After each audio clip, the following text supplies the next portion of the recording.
আকাশের তারা আজ জ্বলিছে সারা,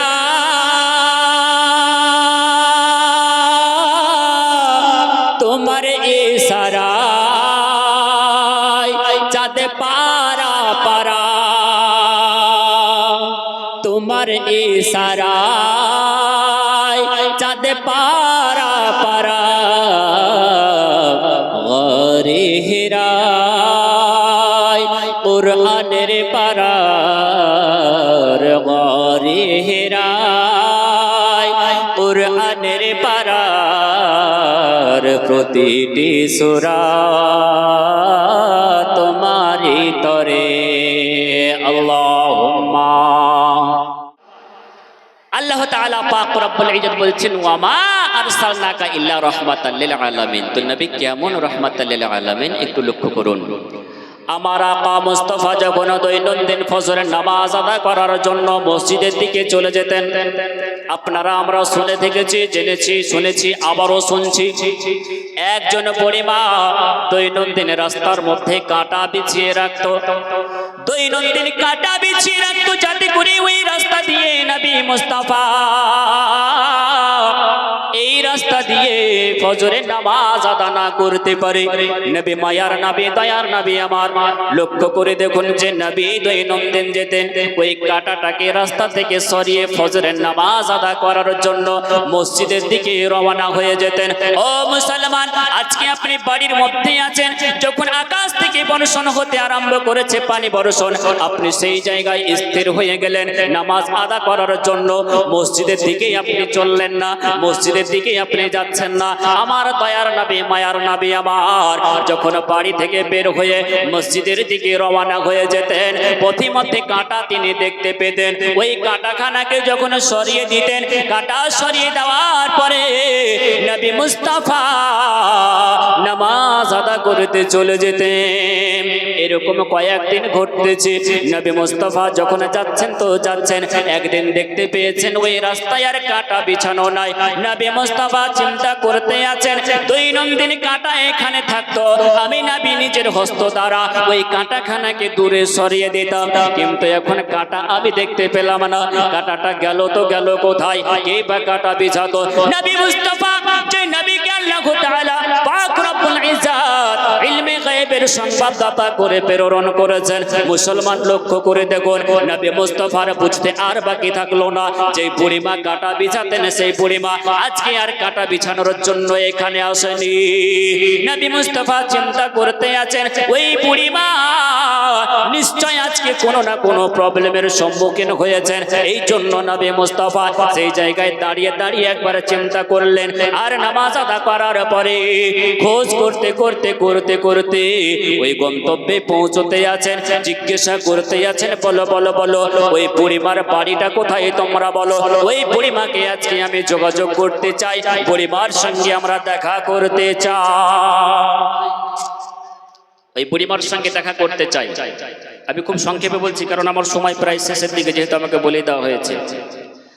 তো মুসলমান, আল্লাহ পাক রাসূল যখন দেখলেন বুড়িমা কাঁটা বিছাইনি, তার মানে বুড়িমা নিশ্চয়ই কোনো অসুবিধার সম্মুখীন হয়েছেন। তাই নবী আমার মায়ার নবী দয়ার নবী কালি কামলিওয়ালা আকা মুস্তাফা, যে নবীর সঙ্গে কোনো মানুষ তো মানুষ, কোনো নবীরও তুলনা হয় না। জোরে বলি সুবহানাল্লাহ।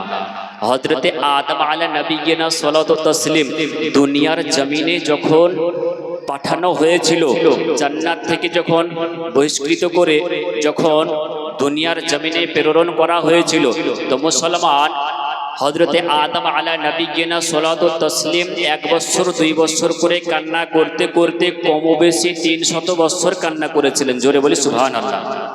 300 বছর কান্না করার পর তিনি লক্ষ্য করছেন যে আল্লাহ পাক এত কান্না করছি, ক্ষমা করে না, তাহলে ক্ষমা হবে তো হবে কিভাবে?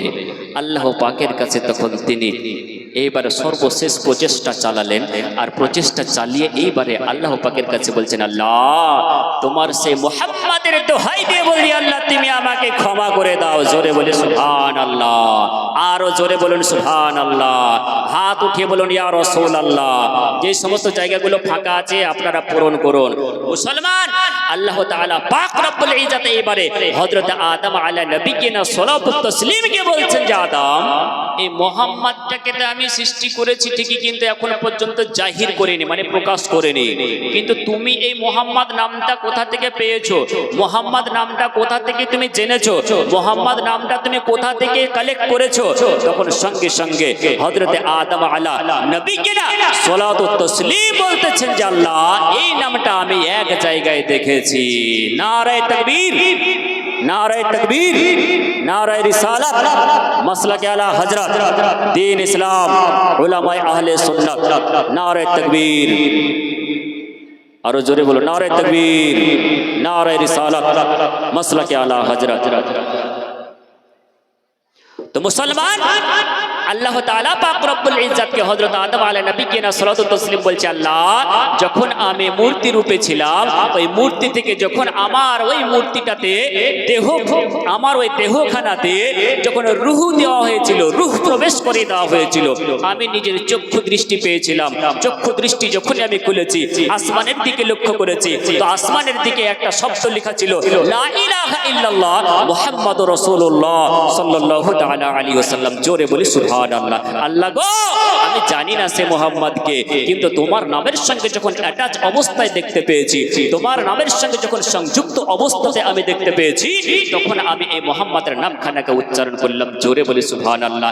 আল্লাহ পাক বলছেন, আদম তুমি এই নামটা উচ্চারণ তো করলে, কিন্তু উচ্চারণ করতে গিয়ে 300 বছর সময় নিয়ে নিলে। জোরে বলি সুবহানাল্লাহ।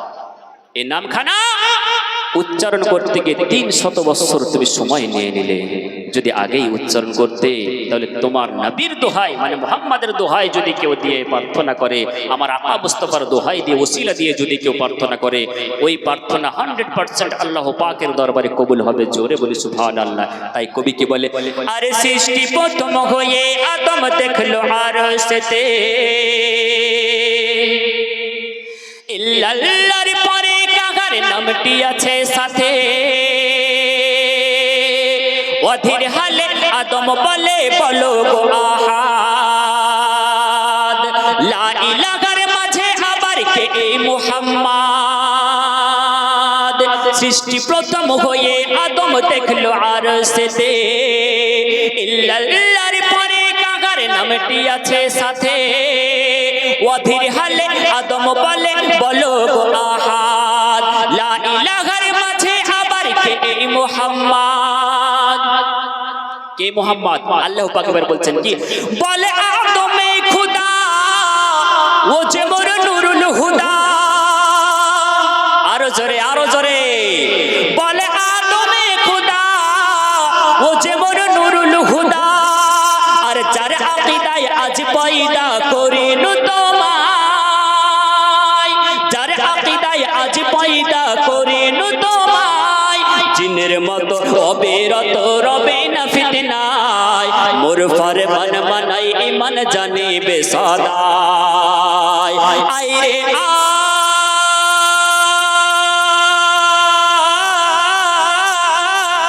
আয় কে দেখবি আয়, মোর মুক্তি নদীর কিস্তি চলে যায়। ঝর ঝর ঝর নূর যে খোদার দূর মদিনায় বয়, আজ প্রভাতে কোরআন হাতে এলেন দয়াময়, আজ প্রভাতে কোরআন হাতে এলেন দয়াময়। ভালো লাগছে? ভালো লাগলো, কিছু করার নাই, আর কিছু বলাছি। যেহেতু প্রধান একজন বক্তা উপস্থিত হয়ে গেছেন, তারপরে পরে আর একজন প্রধান বক্তা আছেন, কত শুনবেন কত শুনবেন। এত শুনছি তা আমাদের পরিবর্তন হচ্ছে? যদি বলেন হচ্ছে, পরিবর্তন আমরা করতে পারছি না। কেন? শুনতে যতক্ষণ ভালো লাগছে ততক্ষণ শুনছি, বাকি সময় আমরা যে যার রূপ সেই রূপ আমরা কিন্তু ধারণ করছি। আমাদের যা যেরকম ক্যারেক্টার সেই ক্যারেক্টারই আমরা আবার ফিরে যাচ্ছি। কিন্তু সেই মদিনাতুল মুনাওয়ারা যেখানে আমার নবী, আপনার নবী তথা সারা বিশ্বের নবী শুয়ে আছেন, সে মদিনা যেতে কার না ভালো লাগে, কে না চায়? কিন্তু তবুও কারো পয়সা থাকে, কেউ বা যেতে চায় না। কারো বা পয়সা থাকে, কেউ বা কারো পয়সা থাকে তাও যেতে চায় না, আর কারো আবার পয়সা নাই, তার আবার ইচ্ছে আছে। মুসলমান সেই নবীর জন্য বলা হয়েছে, শোনো, ওয়ামা আরসালনাকা ইল্লা রাহমাতাল লিল আলামিন। ওই নবীকে দয়ার ভান্ডার করে আমি প্রেরণ করেছি, ওই নবীকে আমি দয়ার সাগর করে প্রেরণ করেছি। ও মানব জাতি শোনো শোনো, তোমরা ওই নবীকে নিজেদের মতো মনে করিও না। কিন্তু আজকে যদি লক্ষ্য করা যায়, একটা আয়াতের জন্য প্রত্যেকেই তারা বলতে আছে নবী আমাদের মতোই মানুষ। আরে আমাদের মতোই মানুষ, তুমি এই কথাটা প্রকাশ করতে আছো। তুমি যেমন বলতে আছো দুইখানা আমাদের নাক কান আছে, এই জন্য নবীরও দুইখানা কান ছিল, আমাদেরও মুখ আছে। নবী মুস্তাফারও মুখ ছিল, আমাদেরও নাক আছে। নবী মুস্তাফারও নাক ছিল। এই কথাটা যখন বলছো, একবারের জন্য বলছো না। আবু জেহেলের কান ছিল, আমাদেরও কান আছে, একবারও বলছো না। আবু জেহেলের কান ছিল, আমাদেরও কান আছে। আবু লাহাবের মুখ ছিল, আমাদেরও মুখ আছে। নিজেকে কখনো বললে না আমি আবু জেহেলের মতো, আমি আবু লাহাবের মতো। আল্লাহ তাআলা পাক রব্বুল ইজ্জাত বলতেছেন, কুল ইন্নামা আনা বাশারুম মিসলুকুম। হে হাবিব, আপনি বলে দেন, আপনি ঘোষণা করে দেন, আমি তোমাদের মতোই মানুষ। কিন্তু আল্লাহ তাআলা পাক রব্বুল ইজ্জাত বলতেছেন, শোনো, ওই পরবর্তী অংশে যে কথাটা লেখা আছে, এই কথাটা তো তোমরা কখনো বলতেছো না। ইউহা ইলাইয়া ওয়া আন্নামা ইলাহুকুম ইলাহু ওয়াহিদ। জোরে বলি সুবহানাল্লাহ। যেই নবীর উপরে মহান আল্লাহ তাআলা পাক রব্বুল ইজ্জাতের তরফ থেকে ওহী অবতীর্ণ হয়, ঐশ্ববাণী অবতীর্ণ হয়, আল্লাহ পাক রাসূলের উপরে কুরআন অবতীর্ণ হয়েছে। আল্লাহ পাক বলছেন, বলো ও সারা বিশ্বের মানুষ, তোমরা আমার নবীকে তোমাদের সঙ্গে তুলনা তো তুলনা, আমার নবী কোন নবীর সঙ্গেও তুলনা করা হবে না। আল্লাহ পাক বলছেন, প্রোক্লেম কুল ইন্নামা আনা বাশারুম মিসলুকুম। Proclaim physically I am a human like you. হে হাবিব, আপনি ঘোষণা করেছেন আমি তোমাদের মতোই মানুষ, but my lord send divine revelation to me. জোরে বলি সুবহানাল্লাহ। আল্লাহ পাক বলছেন, আপনি বলুন আমি তোমাদের মতে মানুষ, কিন্তু আমার উপর আল্লাহ পাকের ওহী অবতীর্ণ হয়, আর সেই নবীকে আল্লাহ তাআলা পাক রব্বুল ইজ্জাত দয়ার সাগর, দয়ার ভান্ডার করে প্রেরণ করেছেন। সে নবীর যদি আখলাকটাকে আপনি নিজের করে নিতে পারেন, সে নবীর সৌন্দর্যটাকে যদি আপনি গ্রহণ করে নিতে পারেন, সে নবীর পথটাকে অনুসরণ করতে পারেন, তা আপনার বেড়া পার হয়ে যাবে। হাসরের ময়দানে প্রত্যেকেই বলে যে নফসি নফসি নফসি নফসি করবে। কে নফসি নফসি করবে? নবীর সুন্নাত থেকে যারা দূরে সরে থাকবে তারা নফসি নফসি করবে। আরে নবীর আশিকি যিনারা হবেন তিনারা তো সেই দিনে খুশিতে খুশিতে থাকবে না। নবীর জন্য নবী নিজে নিজের মস্তক মোবারকখানাকে সিজদাতে নত রেখে বলবেন, ইয়া হাবলি উম্মতি, ইয়া হাবলি উম্মতি। জোরে বলি সুবহানাল্লাহ। তো মুসলমান, এই যে দুনিয়া দেখতে পাচ্ছেন, এই দুনিয়া আল্লাহ তাআলা পাক রব্বুল ইজ্জাত সৃষ্টি করেছেন, কিন্তু চালনার দায়িত্ব নবী মুস্তাফাকে দিয়ে দেওয়া হয়েছে। জান্নাত সৃষ্টি করেছেন আল্লাহ, কিন্তু মালিকানা আমার নবীকে দিয়ে দেওয়া হয়েছে। মুসলমান, বলার উদ্দেশ্য এটাই, বেদ মানে চতুর্বেদ। চতুর্বেদে তো শুনলেন, আর কত শুনবেন? একই তো কথা, লা ইলাহা হারতি পাপম ইল্লু ইলাহা পরমপাদম জন্ম বৈকুণ্ঠ পরপে ইনুতি তো জো বিনাম মুহাম্মাদম। নাকি হুতার বিন্দ্র মহাশ্রিন্দ্র অল্লো জ্যেষ্ঠং শ্রেষ্ঠং পরমম পূর্ণম ব্রহ্মণম অল্লো অল্লম অল্লাহ রসুল। বেদ একই কথা বলছে গো, আল্লাহ রসুল। আল্লাহ রসুল হচ্ছে আল্লাহ রসুল, মুহাম্মদ হচ্ছে আল্লাহ রসুল। কংবরস্য, তার সমতুল্য কেউ হবে না। জোরে বলি সুবহানাল্লাহ। কংবরস্য, তার সমতুল্য কেউ হবে না। বলছে তোমরা চিরস্থায়ীভাবে জান্নাতে যেতে চাও, তোমরা চিরস্থায়ীভাবে যদি জান্নাতে যেতে চাও, তাহলে শোনো, জন্ম বৈকুণ্ঠ পরম ইনুদিত জপি নাম মুহাম্মাদাম, জোরে বলি সুবহানাল্লাহ। তো মুসলমান, সেই নবীর আমাদেরকে সদা সর্বদা গুণগান গুণচর্চা করতে হবে। আল্লাহ পাকের কোরআনকে আমাদেরকে গ্রহণ করে নিতে হবে, শরীয়ত মোতাবেক আমাদেরকে চলতে হবে। তো বক্তব্য আমি আরবের দিকে নিয়ে যাব না, নাতে রসুল একটা শেষ পড়বো, তারপরে পরে আপনাদের সম্মুখ থেকে মাইক্রোফোন আমি দিতে বাধ্য হয়ে যাব। কে রোজি খোদা নে দি হ্যায়, কে রোজি খোদা নে দি হ্যায়, কে রোজি खुदा ने दे है, खिलाते हैं मुस्तफा। উর্দু বুঝেন না নাকি? উর্দু বুঝেন না? বুঝেন না? কাকে দেখছেন? আরে পাশে যিনি মাওলানা সাহেব এসেছেন ওনাকে তো দেখবেন আমার পরে পরে, একটু আমাকে দেখুন না, একটু আমাকে দেখুন, ওনাকে তো দেখবেন, উনি তো এসেছেন, ওনাকে তো দেখবেনই। কে রোজি খোদা নে দে হ্যায়, রোজি খোদা নে দে হ্যায়, खिलाते हैं मुस्तफा, खिलाते हैं मुस्तफा, खिलाते हैं मुस्तफा, खिलाते हैं मुस्तफा, के रोजी खुदा ने दी है,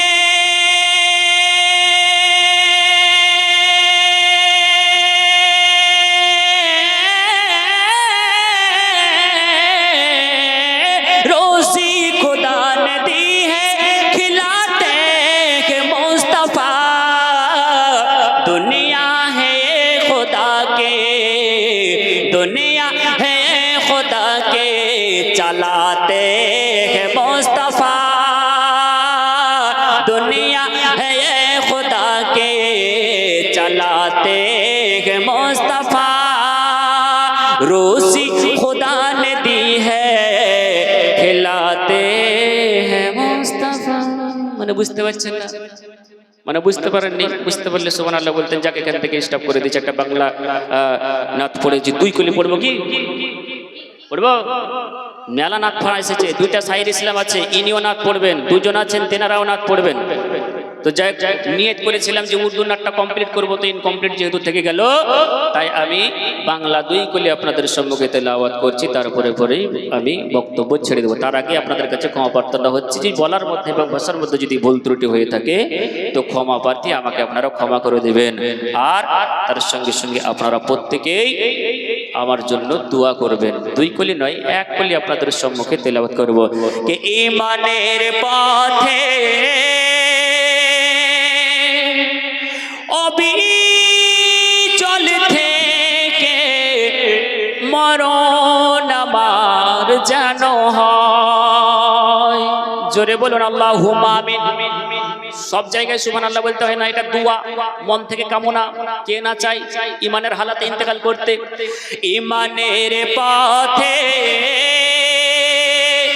অবিচল থেকে মরণ আমার যেন হয়, মিনতি করি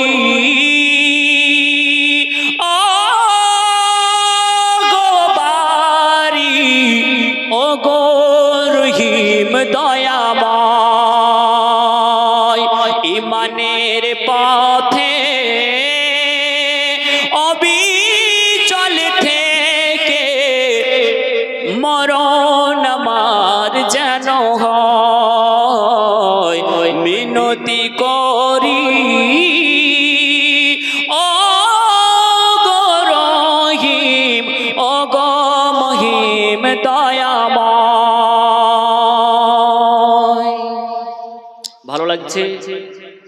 কিছুই সারা শব্দ পাচ্ছি না, তাহলে সারা শব্দ না পেলে বলতে ভালো লাগে? কখনোই ভালো লাগে না। প্রতিদিন মিথ্যে মুখোমুখি হই, বেদিন কাফিররা করে হইচই, আজাজিল শয়তান, আজাজিল শয়তান কাছে এসে গান গায়, করে তোলে মোহময়। ইমানের পথ